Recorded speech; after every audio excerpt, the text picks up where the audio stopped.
Live from downtown Detroit, Local 4 News at 5 starts now. How did he get the gun in the first place? More questions than answers tonight after police say a 10-year-old boy found a gun and shot himself. It tops Local 4 News at 5. Good to have you with us today. I'm Devin Skillian. I'm Kimberly Gill. It happened Saturday at a home on Washtenaw Avenue. That's not too far from Kelly and Moross on Detroit's east side. Sean Lay is live on this story for us tonight. Sean, what are police saying about this? Harper Woods Police, Kimberly, putting out a community-wide alert. Not much information in that alert. We came here to ask some questions, and police say they're only sticking to the information right now that's in that alert. We'll show it to you, but questions like, where did that gun come from? Were these kids home alone at the time? We've been doing some digging on this today. Here's what we found. The most information about this tragic incident that took place here on Washtenaw in Harper Woods is from the radio traffic of the first responders. The shooting first reported as a suicide. We got a suicide just happened. The caller said the brother just shot himself in the head. A brother calling 911 to report that his 10-year-old younger brother shot himself in the head, and the brother reports that the shooting is a suicide. We're asking Harper Woods Police, was he and his brother home alone with access to a loaded gun? Were the two playing with the gun, or was this indeed a 10-year-old shooting himself in the head to take his own life? What is clear, how Harper Woods Police and fire worked as fast as they could to save the boy's life. Step it up. That is a Harper Woods police officer first on the scene asking the medics to step it up. He's told the medics are about 5 minutes away. MedStar says less than 5 minutes. We don't have 5 minutes. Those officers put the child in their cruiser and rushed to St. John Hospital, with Harper Woods firefighters blocking off intersections to clear the way for those officers. Can you get some cars over there to do traffic for us, please? Where at? Moross in the freeway, Moross to St. John's. 10-year-old gunshot wound to the head. Those officers doing a great job getting that 10-year-old with that gunshot wound over to St. John, where he remains in critical condition tonight. Kimberly. Just heartbreaking, Sean. The alert put out by police, does it have any more information? They're telling the community that they continue to investigate. They have detectives on this particular case. They want to know where the gun came from, who's responsible for it, and was this shooting an accident or intentional? We'll stay on it. I know we will. Okay, Sean, we appreciate it. Our other top story tonight, Governor Whitmer signs a series of bills aimed at preventing gun violence. The red flag laws will now allow judges to take guns away from people who are believed to be posing an extreme risk. Victor Williams live on this story. Victor, this new law has its share of detractors, that's for sure. Yeah, that's correct, Devin and Kimberly, and we'll hear from one of them in just a few minutes. But the governor is saying that this is ultimately going to save lives, since so many people came out to watch her put that pen to the paper.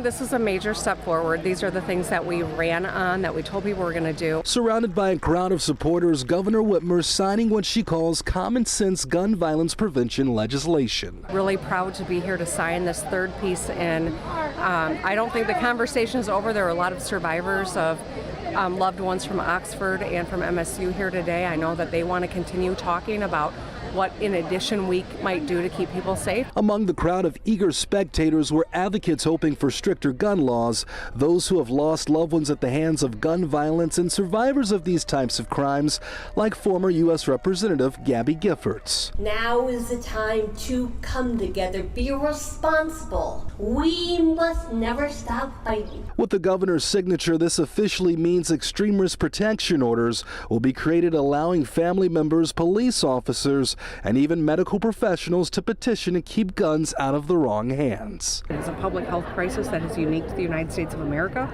We are now getting Michigan on the right side of a lot of common sense gun policies that have been proven to save lives, and I think that's always got to be our North Star. But of course, not everyone is happy with the signing. Republican State Representative Andrew Beeler says it's a step in the wrong direction. I don't think that this would stop the vast majority of instances where we see a crime is caused by a firearm. My concern is that we're going down a road where people's constitutional rights can be infringed upon without due process of law, and that's something that I have a serious problem with. Now, this law doesn't go into effect until about next year, but already several prosecutors in the state of Michigan are vowing to not enforce it. Victor Williams, Local 4. Well, Victor, what about the prosecutors from the Metro Detroit area? Are we hearing from them yet? Yeah, we have heard from prosecutor Kim Worthy, who's saying she's excited for this to be happening, and she's not only going to enforce this, but she's hoping to educate people on the positive impact it will have. All right, Victor. Well, Sky 4 was over Farmington Hills this morning where an apartment building was on fire. That fire was reported at 11 a.m. at the Retreat Apartments, which is off 12 Mile and Middle Belt. Flames could be seen pouring from the roof. Fire crews responded and extinguished the fire within about 45 minutes. Residents of the units inside were evacuated from their homes before fire rescue arrived, but thankfully nobody was hurt. The regional vice president for the complex let us know kind of how everything was going to go, and we might have to wait some hours just to even see what the damage is looking like in the place and stuff. So just really nervous about that and like what the condition of everything is going to be. There's still no word on what caused the fire, but we'll keep you updated as the fire department investigates. President Biden and House Speaker Kevin McCarthy meet today to try to find a compromise to keep the country from defaulting on its bills. Over the weekend, negotiations stalled, then restarted, but the deadline is just days away now. Crunch time in finding a solution, or everyday Americans from the military to senior citizens could start missing checks. Alice Barr reporting tonight. Still a long way to go before we could see a deal. Alice.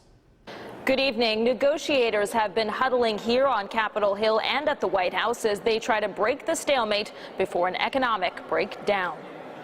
In a head-to-head meeting today at the White House, President Biden and House Speaker Kevin McCarthy drilling down on a debt ceiling deal just 10 days before the nation could tip into a catastrophic default. What we have to do here is get the spending addiction to stop. It has caused so much pain to the American people. The talks follow what McCarthy termed a productive call on Sunday. President Biden sounding optimistic.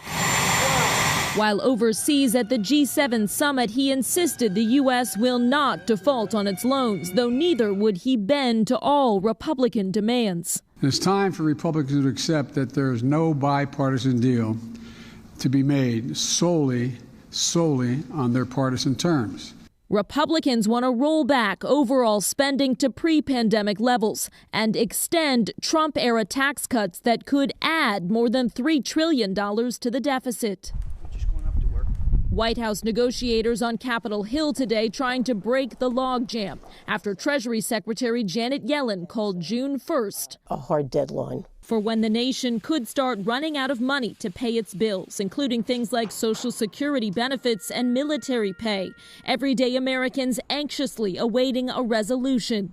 We as Americans get into trouble when we don't pay our bills.